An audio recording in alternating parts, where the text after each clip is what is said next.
وَإِذَا قِيلَ لَهُمْ لَا تُفْسِدُوا فِي الْأَرْضِ، اور جب ان سے کہا جاتا تھا مت فساد کرو زمین میں. مراد کیا ہے اس سے؟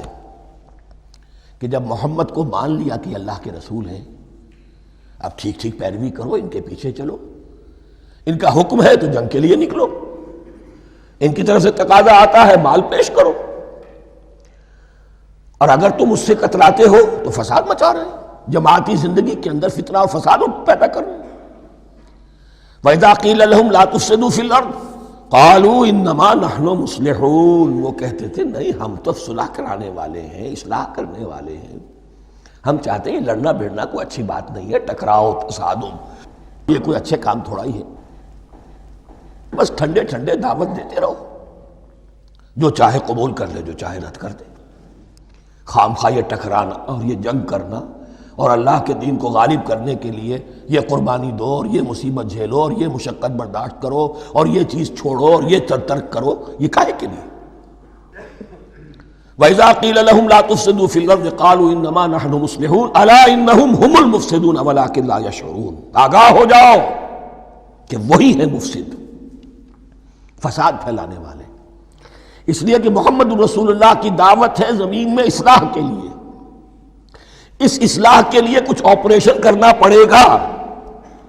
مریض اس درجے کو پہنچ چکا ہے کہ آپریشن کے بغیر اس کی شفا نہیں ہوگی. اب اگر تم اس کے راستے میں رکاوٹ بنتے ہو تو در حقیقت تم فساد مچا رہے ہو، لیکن تمہیں اس کا شعور نہیں ہے. الا انہم ہم المفسدون ولکن لا یشعرون. پھر دیکھیے نوٹ کیجئے، شعور نہیں ہے. شعوری نفاق اور شے ہے، غیر شعوری نفاق ہے کہ جس کا یہ سارا تذکرہ ہو رہا ہے. وَإِذَا قِيلَ لَهُمْ آمِنُوا كَمَا آمَنَ النَّاسُ، اور جب ان سے کہا جاتا ہے ایمان لاؤ جیسے دوسرے لوگ ایمان لائے ہیں.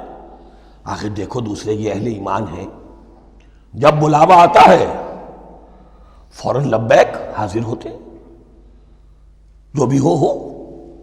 یہ تم جو ہے آخر تم نے اور روش اختیار کی. وَإِذَا قِيلَ لَهُمْ آمِنُوا كَمَا آمَنَ النَّاسُ قَالُوا أَنُؤْمِنُ كَمَا آمَنَ السُّفَهَاءُ، وہ کہتے ہیں کہ کیا ہم ایمان لائے جیسے یہ بے وقوف لوگ ایمان لائے. انہیں تو اپنے نفع کی فکر، نہ نقصان کی فکر، نہ خطرات کا کوئی خیال، نہ اندیشوں کا کوئی گمان. جان جائے مال جائے، اولاد کو چھوڑ دیں، گھر بار چھوڑ کے آ گئے ہیں، ان سے بڑے بے وقوف کون ہوں گے؟ بال بچے چھوڑ آئے ہیں کفار مکہ کے رحم و کرم پر، سرداران قریش جو چاہے ان کے ساتھ کریں. تو یہ تو بے وقوف لوگ ہیں. آج کل آپ کہتے ہیں ایسے ہی لوگوں کو فینیٹکس ہیں. یہ فینیٹکس ہیں. دیکھ بھال کر چلنا چاہیے، دائیں بائیں دیکھ کر چلنا چاہیے، نفع نقصان کا خیال کر کے چلنا چاہیے. چاہے حق ہے ٹھیک ہے، لیکن بہرحال اپنی مصلحتوں کو بھی اور اپنی اہل و عیال کی مصلحتوں کو بھی دیکھنا چاہیے. یہ لوگ تو معلوم ہوتا ہے کہ بالکل دیوانے ہو گئے، فینیٹکس ہو گئے. وَإِذَا قِيلَ لَهُمْ آمِنُوا كَمَا آمَنَ النَّاسُ قَالُوا أَنُؤْمِنُ كَمَا آمَنَ السُّفَهَاءُ أَلَا إِنَّهُمْ هُمُ السُّفَهَاءُ وَلَٰكِن لَا يَعْلَمُونَ. آگاہ ہو جاؤ کہ وہی بے وقوف ہیں لیکن انہیں علم نہیں ہے.